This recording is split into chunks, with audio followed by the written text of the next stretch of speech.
And then there were two. We're down to two GM candidates. We're going to talk about that today, as well as do a little Mock Draft Monday here on the Locked On Vikings podcast. Ooh-wee! You are Locked On Vikings, your daily Minnesota Vikings podcast, part of the Locked On Podcast Network, your team every day.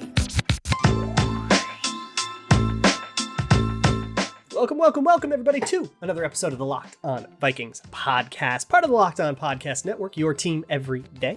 As always, I'm your host, your pal, and the kid you copied off in math class. My name is Luke Braun. You can find me on Twitter at LukeBraunNFL. Show is on Twitter at Locked On Vikings. And today on the show, we're talking about the GM candidates. So thank you so much for making Locked On Vikings your first listen of the day every single day, or making it your first watch on YouTube if you're into that sort of nasty, filthy thing. Let's talk about GM candidates. So over the weekend, I think it was Friday, Tom Pelissero initially reported that there will be 2 second interviews for GM. They're going to happen this week, one on Tuesday, one on Wednesday.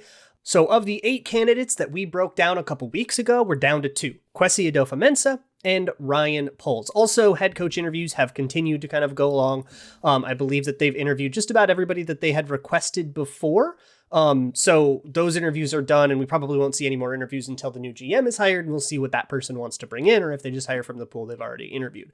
A conversation for another day there. But for the GMs, it's Ryan Poles and Kwesi Adofo-Mensah. So I want to talk about these guys, as well as do a little bit of a Mock Draft Monday fun time thing later in the show. So let's start with Kwesi. And for this, I want to make sure we're focusing on process here.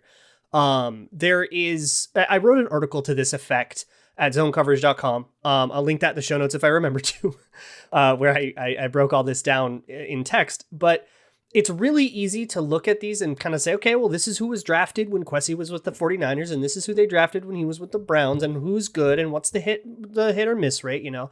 I think it was Ben Lieber, when it was still all 8 candidates, put out a thing that was like, here are the players drafted while these guys were in the... And that analysis is going to leave you short a lot of the time. You're going to have, a bunch of these people weren't on, like Kwesi Adofo-Mensah was not in the was not in the college scouting side. Ryan Poles was not in the pro scouting side until 2019. So some of the things the Chiefs did were not things Ryan Poles had anything to do with. And so you have to kind of sort all that stuff out. But even beyond that, look, we are trying to find a GM who will be good, not a GM who has been good. And those are different things. Even though you might think, well, if they drafted a lot of good players, that would probably imply that they're going to draft good players in the future. Sure, imply. You're going to find some weak correlation there, but more so, I want to look for philosophy. And it also, I think, mimics the Vikings process better. So I think that's a better angle to cover it from. So let's talk about Kwesi Adofo-Mensah and what his process is. What his philosophy would be, instead of looking at, well, you know, they drafted this player and that guy worked out, but then they also drafted a running back, and like, I don't care about any of that. Let me just look at the philosophy. And to know about that, you have to know that Kwesi Adofo-Mensah came from Wall Street as a commodities broker, and he has a degree in economics, and he talks all the time about how he applies those things to the way that he approaches football. So he's not a football lifer. Ryan Poles probably knows more about the game than Kwesi Adofo-Mensah does. If that tears it for you, go for Ryan Poles. Vote Ryan Poles. But hear me out here, because I like Kwesi better than Poles. I like Poles a lot. These guys were number 1 and number 3 on my list, so I'm happy with both of these guys being the finalists. But then looking at the jobs that Kwesi had, he was in R&D in football teams, so research and development, developing strategies. And I tried to look for what that job means. And I actually found an internship that's open right now at the 49ers in R&D.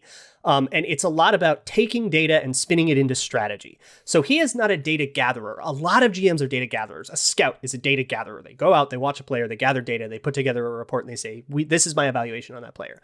A strategist takes all that data. I think Catherine Raiche did this for the Eagles too. Takes all that data and says, okay, we have these many players with this kind of evaluation. Here's the strategy we should do. There's a big glut of wide receivers in the second round. So let's trade down in the second round because we know we can still get a good one. Like that kind of thing. That sort of strategy, and things like making decisions like, let's prioritize athleticism at this position, but we'll prioritize character at that position. Those sorts of higher level things is what Kwesi Adofo-Mensah would help with. So putting all this together, you can get a sense for the way that he approaches the game. He is always very thrilled to be surrounded by people who know more about the game than him and stuff. I'm not like particularly worried about that, because you can fill that gap in, right? You can get a scout that knows the game and then just trust that person's word. But the philosophy would be very, I'm going to call it probabilistic. And what I mean by that is that it's going to be a very risk-embracing sort of philosophy. And that doesn't necessarily mean he'll be like particularly bold. Maybe he will, but more that he'll approach uncertainties and like try to quantify those uncertainties instead of just treating them as nebulous clouds of darkness. And a lot of football people will treat it like, hey, you know, this guy has a character issue. That's a risk, right? Take a player with a bad rap sheet or something like that. There's a risk that, beyond like the PR of that, but there's a risk that he gets in trouble and he can't play for you anymore, right? That's a bad scenario, and there's some percentage chance that that happens. And you're taking that risk. And a lot of people will look at that as this black box of evil and say, I don't want any part of it. And they'll just take him off the board. And I feel like Kwesi would be the kind of guy that says, okay, what is the risk? What is the chance we think that happens? If we think it happens, how much value do we lose? You know, is he going to get a 2-game suspension, a 1-year suspension? Will he be knocked out of the league? What's the risk there? And then making it, and then like applying a scout's character evaluation, which is part of scouting, to that. And in a very like quantified way of sort of evaluating all of those things. And I think that's the way to approach that sort of thing. You have to make a character judgment. You can't just decline to do that, but you should work that character judgment into other like thoughts about what's the probability and what's really at stake here. And think about it, he was a commodities broker. That's buying and selling bets, basically. You're buying probabilistic assets. And I always say, if you've been around on this show for a while, the draft, like every draft prospect is a range of outcomes. You're not drafting Josh Allen. You're drafting a guy who could be Josh Allen and who could be the worst quarterback you've ever seen. If you've been around for a while, you know that I've said like every draft prospect is a range of outcomes. You're not drafting Justin Jefferson. You're drafting what could be Justin Jefferson, what could be Troy Williamson, and your evaluation is essentially telling you what the odds of each outcome are. But it's a range. What's the range? What's the ceiling? What's the floor? And what are the odds we hit each one? Justin Jefferson, he hit his ceiling, but he could have hit his floor if he didn't come along, right? If he didn't learn the playbook as well, or if he didn't, if he couldn't release off the line. That was a worry that I had about him coming out of the draft. That obviously he proved wrong, but that's like something you have to consider. What are the risks? So looking at, hey, which guys worked out doesn't tell me a lot about the process that led to those guys. And then we judge if that process is worth it. So for Kwesi, for me, it's an economist's way of looking at things. Economists take trends and probabilities, and they take long-term things. They say 60% of people will buy strawberries when the weather is hot out, and 40% buy strawberries when the weather is cold out. Therefore, strawberry prices will go up when the weather is hot out. That kind of insight is what is the thought process of an economist. And that is the kind of thing that I think would be applied to the Vikings. And obviously that means a big embrace of analytics. I know Kwesi won't call it analytics, but it's analytics. So that's sort of the philosophy that you can look forward to with the Vikings. That means taking some bold risks, but also being very cognizant of what risks you're taking, what you're spending on them, a very cost-benefit analysis type of way of looking at things.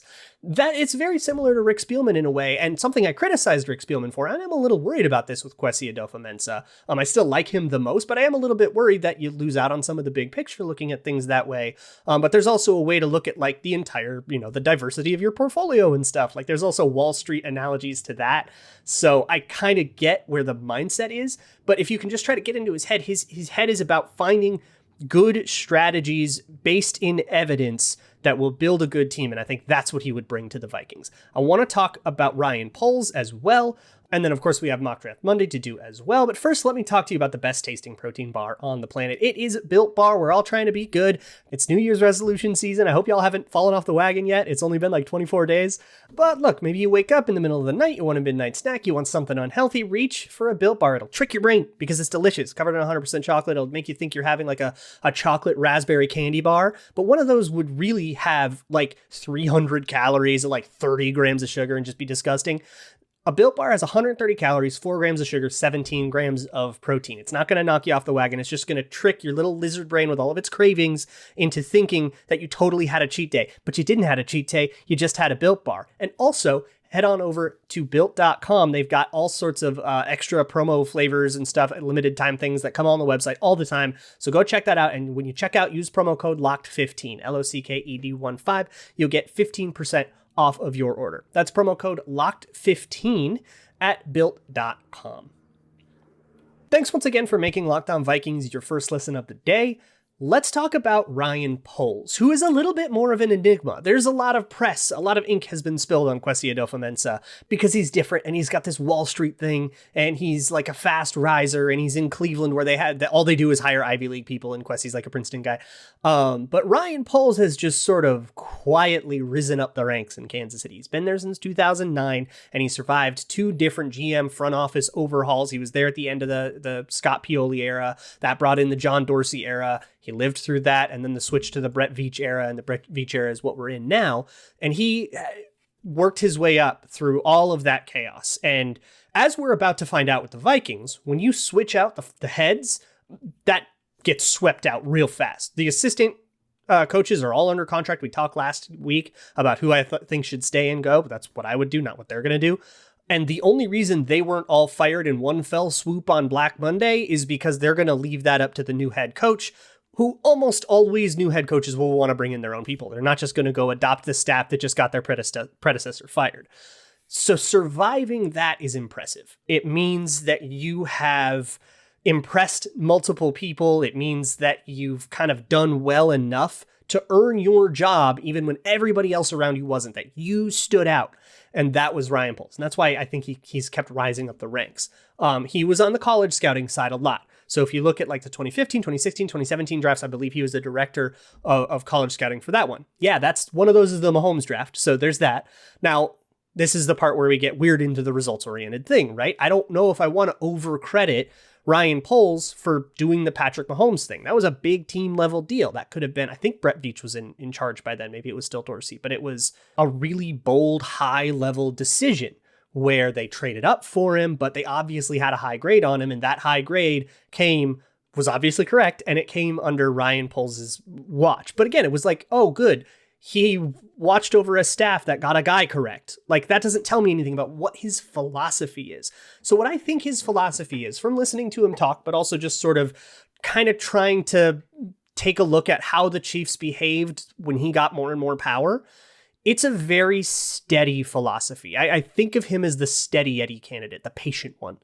And I like that. I think I like something a little more outside the box with Kwesi a little more. But again, he's number 3 on my list. Like, I liked him.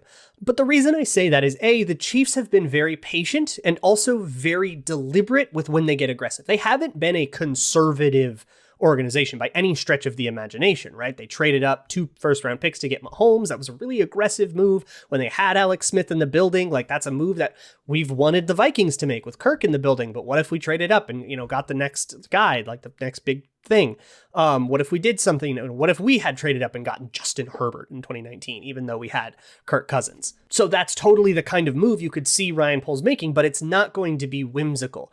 Like the Browns, and you might like Ryan Poles better than, you might disagree with me over this.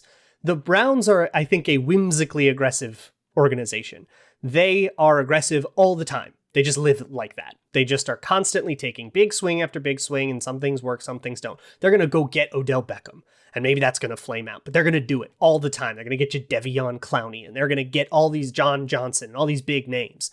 Whereas the Chiefs will be aggressive. They'll go trade a first-round pick for Frank Clark because they don't have an edge rusher. But they're going to be very pointed about it. They're going to be very deliberate about it. They're going to target that aggression, and they're going to be aggressive right here. And otherwise, they're building through the draft. The lion's share of Chiefs rosters have been draft picks. I mean, they drafted Kelsey and Mecole Hardman, Tyreek Hill, Byron Pringle, I believe, was either an undrafted rookie or a 7th round draft pick. Of course, Mahomes and all, Clyde Edwards-Helaire, all that. But then they'll have a problem like the offensive line. And this is where Ryan Poles came in too. As far as I understand, Ryan Poles was sort of the fix the O-line guy. Like Brett Veach gave him the project of, hey, you're in charge of figuring out how we fix the O-line. This is your project.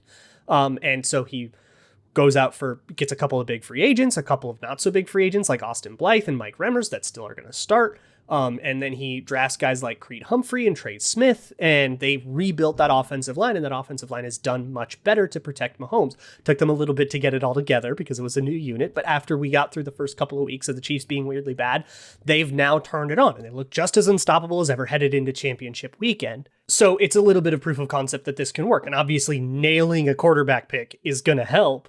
But I think no matter what strategy you use, nailing the quarterback is going to be an important part of it, right? So I don't know if that's a differentiating factor necessarily. So that's the kind of vibe that I can see. With Kwesi Adofo-Mensah, we will live in this world of aggression and of this world of risks, and some will win and some will lose. But on the whole, hopefully you will grow like on the whole. It'll be like a stock portfolio. Some stocks go up, some stocks go down. But if you diversify well enough, you'll grow on the whole, and eventually you'll kind of accumulate value over time. But it's going to be this really wild ride, this chaotic ride. So we'll need to have some of that patience. With Ryan Poles, we'll have to have a different kind of patience where it's, Rome won't be built in a day. I think Kwesi would try to build Rome in a day and you'd be competitive faster, which I prefer. But with Ryan Poles, you're trying to build maybe a more steady contender, but to do that, it's going to take a little bit longer. It doesn't mean tanking or rebuilding. It just means you're going to have some years with roster holes on them. And that you're going to have to be okay with. And I think that no matter what we do, we're going to have to be okay with roster holes. An offseason plan that tries to fix all the roster holes at once is basically what the Vikings did in 2020 and 2021, and it got the people who did it fired. So maybe that's not the plan. With Ryan Poles, I see a much steadier approach. And with Kwesi Adofo-Mensah, I see a much more aggressive approach that might have some successes and might have some failures, but hopefully you would see that kind of same steady growth on the whole. It would just manifest itself in a wild roller coaster of ups and downs. That is, I guess it's the best argument for Ryan Poles, is the way that I put that, is that like you're going to have this crazy roller coaster, or you could just grow steadily and responsibly. But I kind of prefer the roller coaster because sometimes, if you take those big swings and you hit one of them, you could get more than a steady approach would ever get. And I think I prefer that aggression. But I don't know. You totally don't have to agree with me on that. It's really close. I did a poll on Twitter on what people should do, and it was like dead down the middle, 50-50. So I totally get that it's close. I'm very happy with either guy. I think the Vikings are making, I had 3 guys and they picked 2 of the top 3 that I had. So I'm going to agree with this either way on the whole. It's just an interesting way to kind of decide what team are we going to try to be? Are we going to try to be the Chiefs or are we going to try to be the Browns? Let's keep that energy into Mock Draft Monday, which I'm going to talk about in a little bit. But first, I want to tell you about my new favorite app. It is called GetUpside. GetUpside is a free app that you can get on the App Store, Google Play Store. Download it. When you go to get gas, you can save money. We're saving you money on the pump. We're shaving a little bit off of the posted price. You can save a quarter a gallon, 25 cents a gallon at the pump with GetUpside. Just go to whatever gas stations. It'll tell you which ones are participating. You go to one of those to fill up, take a picture of your receipt, upload it, and that's it. Money will just like appear in your account in a day or two after it processes, and then you can just withdraw it whenever and however you want. You can direct deposit it into your bank, or if you're more comfortable with it, you can do Amazon or Google Play gift cards or whatever. You're just saving money. It's it. It's that simple. No catch. That's all. So go to the GetUpside app. Again, Apple Play or Apple Store or Google Play. And you can also enter promo code TOUCHDOWN to get 50 cents a gallon off on your first fill up. 50 cents a gallon. All this, if you drive a lot, like all this will add up to like $200-300 of savings like per month. It's insane. So go to the GetUpside app, start saving money at the pump. What are you doing? What are you waiting for? The adults? All right, time for one of my favorite things of the whole week. It is Mock Draft Monday. We're going to do this every single Monday from here until the draft. So make sure you stick around for Mock Draft Mondays. Come around for that, if nothing else. So here's the way that this works. I have the Pro Football Network Mock Draft Simulator in front of me. Still not doing trades, still not doing anything beyond the first round. I don't know the draft board well enough to really get that deep. But once we get closer, we'll start to incorporate all of that stuff. But for now, I'm just picking guys. The only rule that I have right now is that I cannot draft anybody that I've drafted before. So Derek Stingley Jr., cornerback out of LSU, and David Ajabo, the edge rusher out of Michigan, off limits. Can't do it. Not allowed, and I'm not going to worry about any of the trades and stuff. I don't know the draft board well enough to know if that's a good idea or not, or if I want to move up it or down it, or where the talent cliffs are. So we are going to reject the trades that it sent me, and then let's take a look at what we have around here. There's defensive tackle. There's always a lot of wide receivers around. I'm starting to notice that if I want a wideout, I probably can trade down. But for now, I am going to get a replacement for one of the players I think we're going to miss the most when he's gone, and that's Anthony Barr. Now, I'm not a big fan of the Anthony Barr replacement because Barr's a pretty unique player that plays a very unique role, and it's very specific to Mike Zimmer and stuff, so we don't necessarily need exactly Anthony Barr or anything like that. However, I think a dynamic playmaker at linebacker that can also be very cerebral and also help kind of be, make adjustments and be an extension arm of the coach and all that is really important. And a guy who checks all those boxes for me, Devin Lloyd, linebacker out of Utah. So that's going to be the pick for me, Devin Lloyd out of Utah. He's got the length and ranginess and athleticism. He's good at shedding blocks. He's good at knowing which lane he needs to go to. And he's good at, the mind games that happen in the NFL pre-snap. Things like making adjustments, understanding the numbers game and all that stuff. He has shown that particular skill in college, and that is the kind of thing that translates really smoothly to the NFL, the kind of thing that gets you on the field. Something you're going to learn about me, and you're going to learn a lot about me if you follow me for all the draft stuff that I do, mock draft Mondays all the way through like true proper draft season, is that when I'm thinking about a player, I'm thinking about like, how do I envision them developing? Because it's really easy to get, this time of year especially, to get wrapped up in athletic profiles, especially once we get the combine, we get the scores and all that stuff. We're going to all get really, really excited about athletic profiles. And drafting a guy that is just an athletic profile can get you in some trouble. You have to see, okay, how does this guy come along? And, if there's somebody like, take a Chaz Surratt, pretty good athletic profile, at least for a coverage linebacker. Pretty small, but very rangy. So there's an athletic profile there. But you also have to understand, okay, how does he going to come along? He's going to have to play special teams for a year. Are you okay with that? The Vikings were. I didn't like it, but that's the way it went. But that's the kind of thought process that I want to go down. So with Devin Lloyd, I see a developmental path where he gets on the field right away. Kind of a prerequisite for a first-round pick, but you got to check that box. And he checks that box because he has the nuances of the game, and I think an instinct for it is a really important thing. And in terms of drafting a linebacker, like, look, there's cornerbacks here, there's an edge rusher around, although I can't take the edge rusher. You could go for one of the quarterbacks if you want. I think Sam Howell is the only one off the board on this particular simulation. I'm actually going to post a screenshot that should be up for most of this if you watch on YouTube. And looking at it, no, there's two quarterbacks, Matt Corral and Sam Howell, both off the board at this point. But I could go with Tyler Lindenbaum. A lot of people have talked about him. We'll talk about him another day. But that is all neither here nor there. The Vikings are going to have a roster with a good jillion holes on it, and the first round draft pick just needs to be aimed at any one of them. And I don't really need to get bogged down in positional value, but it needs to be a guy that will be an impact player.